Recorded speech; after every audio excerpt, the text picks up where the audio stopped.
No ano de 1922, Walter Bauersfeld, que é esse cara ali, foi responsável pela criação da primeira cúpula geodésica que se tem registro. Ele era engenheiro de uma indústria de óticas. Ela foi criada na Alemanha, na cidade de Jena, e ela se deu basicamente devido à criação do primeiro projetor planetário que se tem registro também. Na verdade, foi um astrônomo que falou para um cara que era diretor do Museu de Munique, e que esse diretor do Museu de Munique contactou o dono da Ótica Zeiss e propôs para ele fazer um projetor para poder projetar o céu noturno dentro de uma esfera artificial. Então, e esse cara, que é o Walter Bauersfeld, foi o cara que conseguiu juntar isso tudo com a sua incrível genialidade, porque ele criou. Isso é inclusive o desenho original dele, da criação desse primeiro projetor. Então,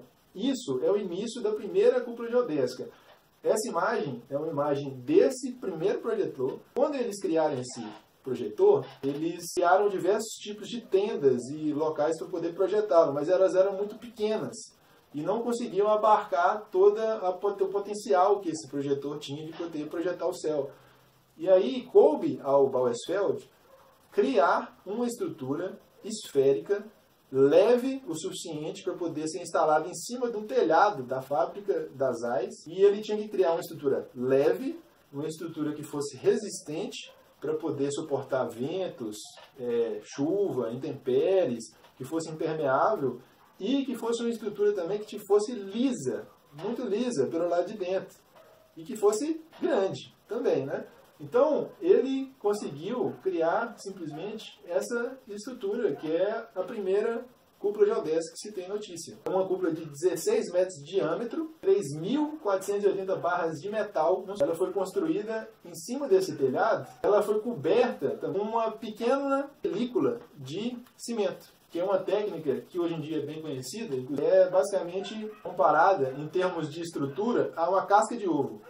Ou seja, em termos de volume total que existe, ela é uma capinha muito fininha em que é possível se criar uma estrutura impermeável, resistente, também barata. Naquela época, o legal é que essa técnica estava sendo desenvolvida, essa tecnologia do cimento, que hoje em dia nós da bioconstrução não procuramos reduzir ao máximo a utilização, a gente faz um uso mínimo ou evita usar cimento. E essa tecnologia do ferro-cimento, que é feita através de tramas de metal, são recobertas com uma camada muito fina de cimento, estava sendo desenvolvida por uma empresa e esses caras simplesmente resolveram apostar nessa tecnologia para poder fazer essa cúpula. Essa é nada mais nada menos, além de ser a primeira cúpula do primeiro projetor planetário, a primeira geodésica, é também a primeira cúpula de ferro-cimento do mundo. Então, essa estrutura foi uma revolução em vários sentidos. Isso aqui foi simplesmente, em termos de arquitetura,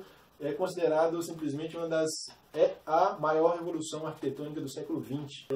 Eu não conhecia ainda nada que superasse isso em termos de design, em termos de resistência, em termos de capacidade de abarcar um volume tão grande com tão pouco material. Enfim, são uma série de coisas que essa estrutura trouxe para a época. Depois de pronto, isso aí virou um local de visitação, onde eles apresentavam o projetor, né? E simplesmente se formavam filas enormes. Olha só essa foto aqui.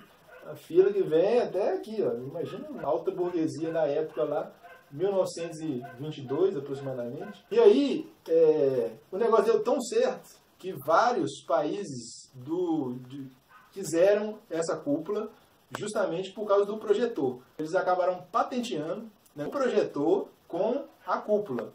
Só que eles não saíram disso. E nunca pensaram em utilizar esse tipo de arquitetura para outras coisas. E depois eles desmontaram essa primeira cúpula e fizeram uma segunda cúpula, que é de 25 metros de diâmetro, e ela foi inaugurada no ano de 1926. Essa que existe até hoje, como geodésico e o planetário mais antigo do mundo, tem 25 metros de diâmetro e é apelidada de a Maravilha de Jena. Então está presente até hoje. Foi basicamente 20 anos depois que inclusive elas tiveram um nome de geodésica, porque nessa época eram simplesmente planetários.